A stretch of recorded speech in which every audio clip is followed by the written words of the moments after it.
Debout Congolais, unis par le sang, unis dans l'effort pour l'indépendance. Dressons nos fronts.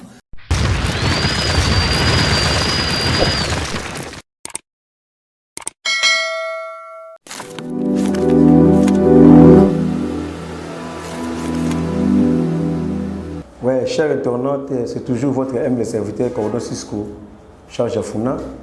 Partout dans le monde, balandemia sur la GKM télévision, on a pu malgré mon absence, vous allez toujours dans le service à parti pour accompagner le secrétaire général Augustin Kabouya dans le Congo central.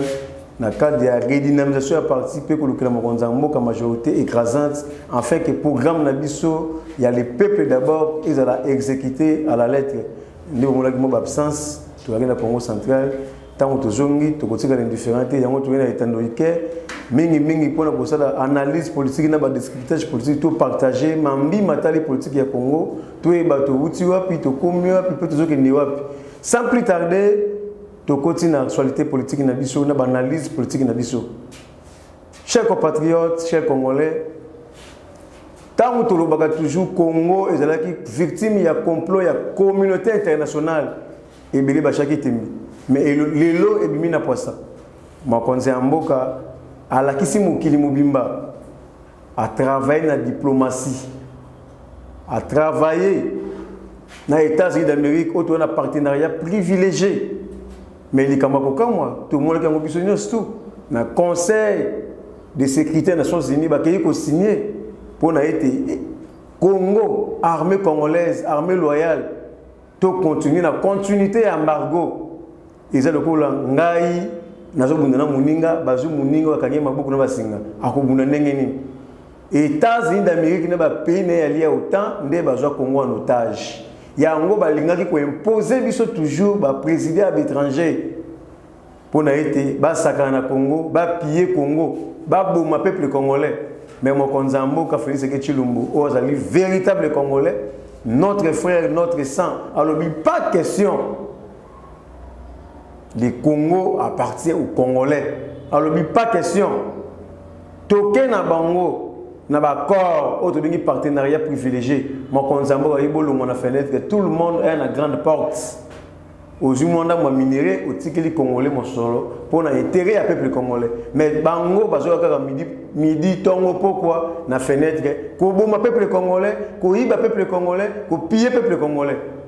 Ndi mo konzamboka ala kisimo kilimo bimba. Azana bolingo ya Congo ko likayimoko. Chef de l'État balinga kapé moka boité Félix Chilombo. Olingi Congo ko lika même libota na yo. Ko lika même ibana na yo. C'est ça un véritable patriote.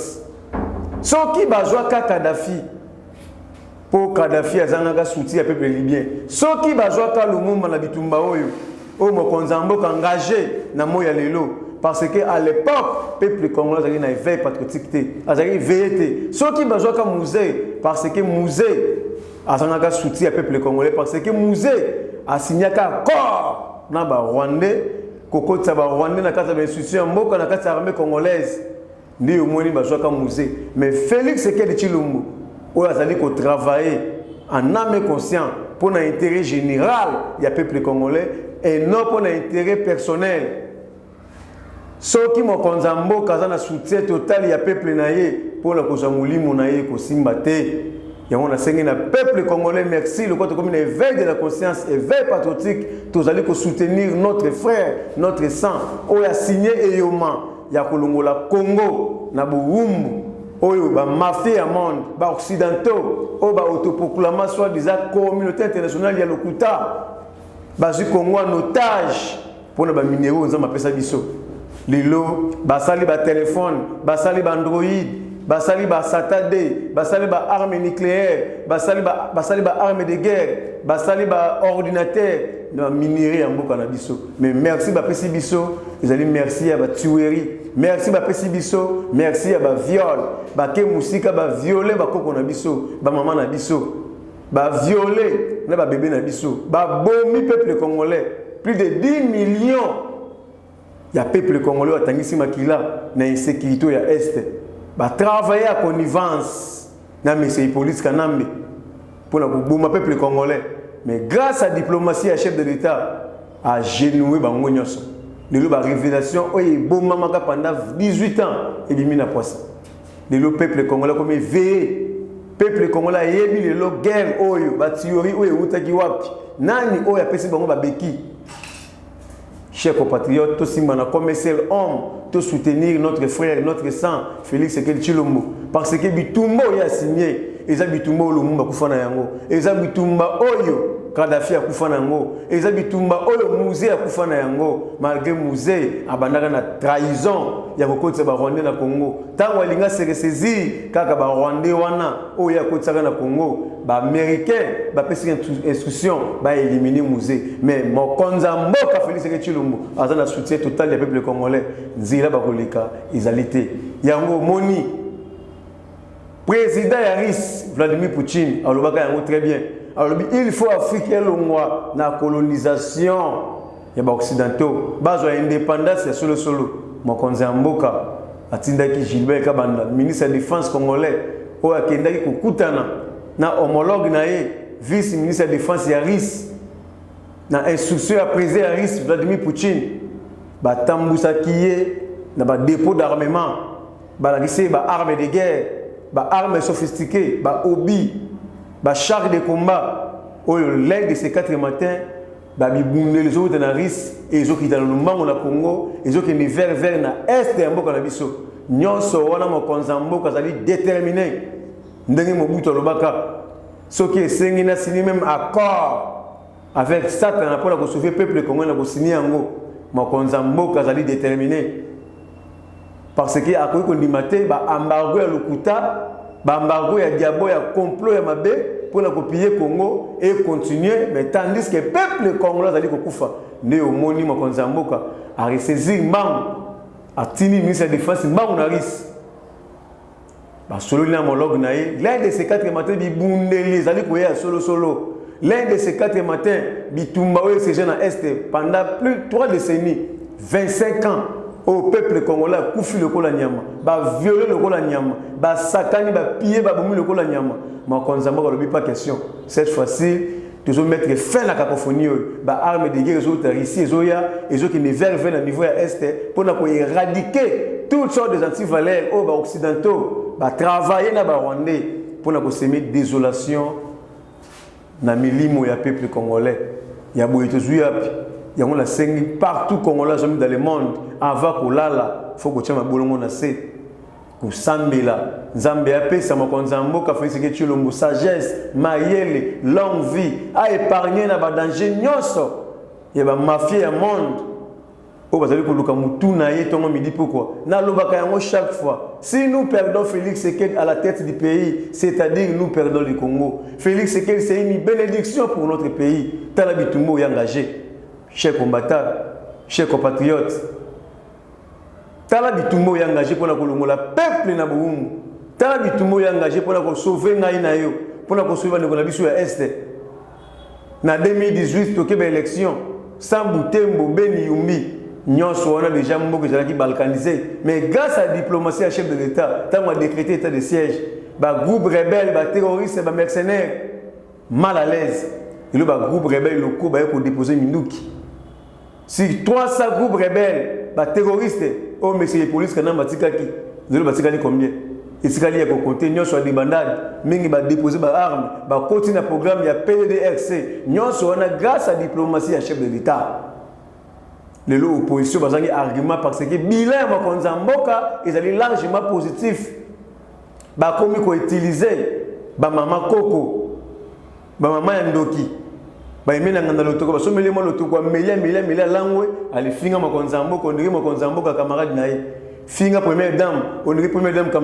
c'est la sorcellerie. Opposition. Critiquer le système. Critiquer gestion makonza mboka toboyité mais ya koya ko finga makonza mboka ya benji ya ko improviser makambo lokuta ya ko utiliser mama ya batu so pas aller ndoki to éviter aller misunya batu alembi makilia bato pesa kwa liboma banda kofinga mokonza mboka na mosina ye banda kofinga ba autorité ya mboka mais c'est la sorcellerie o les opposition te o komiki ndoki yango to sengi na bino ba opposant bo sala opposition normale bo sala opposition normale opposition ezali ya kofinga te to mona ki yango awa projet o ba kosa biso pendant 18 ans ya kotonga usine ya eau potable ya Lemba Yimbu mais mokonza mboka tanga zui projet wana abeti yango dada mais lelo grâce à la diplomatie à chef de l'État grâce à la bonne gouvernance à chef de l'État mokolo ya lobby ezalaki ouverture ya usine ya eau potable na Lemba Yimbu oye kopesa mai na 500 000 habitants ya quartier wana il y a 15 quartiers 500 000 habitants il y a 15 quartiers à certains wana ba ko bénéficier na mai wana ils allaient les peuples d'abord tant que les peuples d'abord ils allaient slogan ils allaient pratique chers compatriotes oko critiquer mokonza mboka wapi banzela nyonso botika ya kokufa mokonza mboka tongi yango liberté d'expression liberté d'opinion oyo bo piétina ki constitution mokonza mboka tie yango esika bozali bosala ba marche bozali ko chiter calmement 0 mort 0 blessé il fallait qu'il vous rendre hommage na mokonzi ya mboka Félix Tshisekedi Tshilombo na ndenge ya restaurer véritable état de droit véritable démocratie na Congo na biso oyo etikala kozala te mais grâce à la diplomatie à chef de l'État Zoé Kabila le tout puissant Joseph Kabila a siégé dans ndako ya l'État illégalement justice na biso zali indépendant bakei ko déguerpiller lelo batie libanda Jeannette Kabila yépé ba traduit na justice pour la escroquerie à parcelle il y a ancien vice-président du Sénat aujourd'hui vice-président du Sénat sous Léon Kengu na komo ya Mario Philippe Cardozo Losembe Batouaniel dans les dossiers de sa concession classée au numéro 2861 du plan cadastral de la commune d'Ingaliema dans la famille Kabila même famille Mobutu basa biloko boyete to vandi na Félix Awa chef de l'État okoyoka mwana na yete okoyoka leki na yete okoyoka ndeko na yete okoyoka bata parti politique na yete toza ko respecter peuple congolais ozala na IDPS ozala na famille chef de l'État te ozala na famille présidentielle te ozali ko joa respect état que peuple congolais mais tala ba prédécesseur ne makambo sali bazoki Congo lokola malewa na bango Bouma congolais, Iba congolais, escroqué congolais, Zwanda pour l'été à Congo, Fanda na yango, Kanga yango. Mais tu sais qui bango, ezali Congo, ekoti kaleba congolais. Lelo makilia ba congolais gangi. Oh nyoso ba kanga ki ba escroka ki ba iba ki ekomi kozonga na l'état congolais. Ba benga mokonza mboka marionnette, étiquette elilingi ya pamba. Pas même 5 ans. Banda kwa l'état, ozaki en otage na famille biologique. Il y a un ancien président de Hippolyte Kanambe Alliance Kabila. Lelo, ba Rwanda ba ki donne dans le Congo. Banda ko ba kanga ki en otage et komi ko zonga na intérêt ya peuple congolais et komi ko zonga na l'état congolais. Lelo parti cher. Il y a les gars patriarches, papa na biso Kinzenga. Palou, ba annoncé candidat naturel na bango na 2023 c'est Félix Tshisekedi Tshilombo. Candidat naturel ya Palou, oh Palou annoncé, c'est Félix Tshisekedi Tshilombo. Il outi Cameroun, outi Sénégal, on s'est filtré dans la politique à Congo, Keita Diang, alias Martin Fayulu, on s'est déguisé, le kola mutaban moka na yo nini, papa na yo nani, otanga na école nini, ba camarade na moment na Congo ba nani, na sengi na peuple congolais, tous à la éveiller. Ce comme on dit Palou, aux allez partir à Valère, oh ebundela moka oyo. Bah nossé que candidat naturel na bango Félix Tshisekedi Tshilombo ezali masekité. Chers combattants, peuple congolais, tous simana comme seul homme, tous soutenir notre frère. Tout pèse à une majorité écrasante en 2023 afin que le programme d'ambition du peuple d'abord est exécuté à la lettre. Gilles Alinite en visite à Lualaba pour le contrôle pour la patrouille, réserve, patrouille financière. Maintenant, comme dans là-bas, à louer gestion de la province, où ils allaient gouverner par Fifi Masuka. Et puis Gilles Alenguet estime que la province est maintenant mieux gérée au point qu'il compte retirer ses inspecteurs pour que la province puisse seule contrôler ses dépenses. Parce que le gouverneur Fifi Masuka a l'acquis bonne gestion, a l'acquis que Azali Kochema beaucoup na kanyaka ya l'État. La Cour de cassation révèle que Jean-Marc Abound a été assigné à résidence surveillée à Makala. Jusqu'à preuve du contraire, honorable Jean-Marc Abound, un immature politique, un vagabond politique, un voyou politique, jusqu'à preuve du contraire, à détention préventive avec assignation à résidence surveillée dans la case de prison Makala. La loi est dure, mais c'est la loi. La monnaie RIS vient la plus puissante monnaie du monde, ruble. La monnaie la plus performante du monde reste marbre face aux sanctions occidentales, aux sanctions Lokuta. Plus de 650 tonnes de maïs à provenance de Kanyamaka CC arrivé à Kananga. 650 tonnes. Bateau Kabila Boumaki, Bakuluno Kabila Boumaka, Balabala, manque de respect à droit de l'homme, même au Konzamboka, à la Kisibiso, à Zali Congolais, à Zui Bango, à Tini Bango Malembe, Baki Nekolono Masango, les autres là-bas retombés. 650 tonnes, tant que tonnes, ils ont combien de millions de sacs, où est-ce na Katanga, na Kananga, pour na Ekinekole, ça peuple congolais au niveau à Kananga, où est-ce na Kishasa. Monsieur qui était au niveau de Lubumbashi, monsieur qui était au niveau de Bandundu, mais le lieu qui était à Kananga. C'est pour vous dire que mon Konzambo, quand ça travailler, na silogate mais na pratique autre les peuples d'abord, bateau Kabila Boumaki. C'est pour vous dire que Kozwa président ou azali véritable congolais, talé lengina yango. Mais ba occidentaux ba mafia monde, baza kola la pongite, baza toujours ko fabriquer les biso étrangers. Pour na été bazwa mboka na biso et ont en otage mais on a saigné na peuple congolais partout dans le monde tous en éveil de la conscience tous en éveil patriotique Congo euti musika mboka euti musika mboka se kufaki Félix Sekela mboka alambo mboka ekokufa sous contrôle na ba rwandais na ba occidentaux na ba impérialistes ba tondise libiso ba terroristes, ba mercenaires, na quatre armées congolaises, mais mon Konzambo Kazali déterminé pour la Kolongola peuple na boumbu, ndi au moins besoin la pomité. Tant on me dit pourquoi, bah ça qu'on fabrique les biso ba étrangers, au docteur Mukwek, un Burundais à Mounene, Yaki Moussala, comme docteur, à réparer ba femme violée, parce que fouta imbongo. Souci na la guerre na est ici la terre. Insécurité na est continuer, va continuer pour violer maman na biso pour bailler à l'hôpital na et ko tsaka mbongo. Baza ko sepelater le kola Konzambo Kazali déterminé ya ko restaurer paix à l'est du pays, ba viol ici là, ba tuerie ici là. Ba tuana bazali ko travailler à connivence na ba impérialiste na ba occidentaux pour na guerre na est et persistera toujours.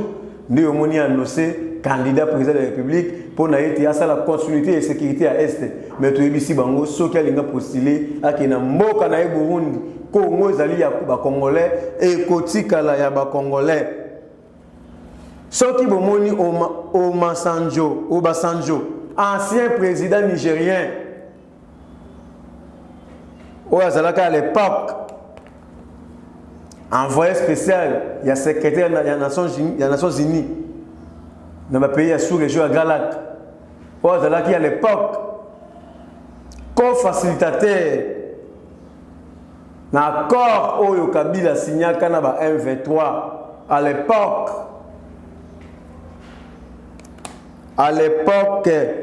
où Raymond Chibanda, c'est ministre de la coopération internationale et régionale. Il n'est pas signé d'accord Rwanda. Tala Xikambo qui outi. ba signer ba accord pour na M23 ils ont parti na mu ya est tala bitumba mo konzambo zali ko bundela wa ibi mutu na makolote mais alati yango toujours pour na bolingo ya ba congolais bazo mo na sika ko critiquer été ni ba ngo tinda ba finga ye mama mariaka kene ko finga kabundi yaka kene ko finga tala opposition ba perte de vitesse chers combattants peuple congolais chers compatriotes Oba Sanjo aye parce que au tali document on comme la signature na ye ezana kat Raymond Chibanda ezana kat il a signé comme co-facilitateur comme témoin tala ndenge mbokete kamaki Hippolyte Kanambe tala ndenge azoki parti ya Congo a kati a pese ba ndeko ne ba Rwanda mais li bokonzambo ka lobi ba accord wana et engagé kaka ba individu wana et engagé peuple congolais te et tandis ma côté à Congo et Coco t'es pas papaya alors bien très bien même s'il faut collaborer avec les diables pour n'être mais tandis à Congo pour n'être peuple qu'on a respecter na kati ya Congo à kusala yango de moni Vladimir Poutine alors bien iyo Félix Seketchilo moza mobali olingi peuple na yo ya kozo bi bundeli obengala ba nyangala kata wana na mabele ya Congo au moment où je vous parle accord déjà signé entre accord partenariat entre Russie et Congo pour n'être tous les armes de guerre, armes lourdes pour éradiquer tout le nyanga la côte occidentale. Au bakangi biso maboko ba pesi ba armes butu ba M23 butu ba avion ya MONUSCO zo quitte na est pour na ko ravitailler ba rebelle bibundeli biloka kolia ba teni ba armes de guerre ba armes sophistiquées mais ba jibiso armée congolaise ba kangi biso maboko ba kangi biso makolo ba pesi ba terroristes ba mercenaires ba rebelles ba armes lourdes pour na été ba ça la balkanisation ya Congo Félix Seketchi Tshilombo lobi na Congo o ya Félix Seketchi Tshilombo na Congo ya Kimbangu ya Kipanvita ya Etienne Sekedi Mulumba ya Wanlula ya Echau Congo ya Mobutu, Congo ya peuple congolais, Congo ya Félix Sekedi Tshilombo. Congo wana ikozala balkanisé ata mokolo moko te. Yango na sengi na peuple congolais to simba na comme seul homme, to soutenir notre frère, notre sang, Félix Sekedi Tshilombo. Ozali bénédiction pour notre pays. C'est toujours votre humble serviteur Cordo Cisco. Pour la Kozwangai, plus de 143 89 68 53 286. Merci, je dis et je vous remercie. Royal Hands Foundation. Médicaments directs. Envoyez-nous l'ordonnance de votre proche depuis le Congo RDC. Payez en ligne. Nous irons la chercher à la pharmacie. La livrerons directement à votre famille en moins de 24 heures. Visitez notre site www.royalhandsfoundation.com. Téléphone plus 44 73 05 94 65 59 plus 243 900 064 326 plus 44 73 05 86 94 88.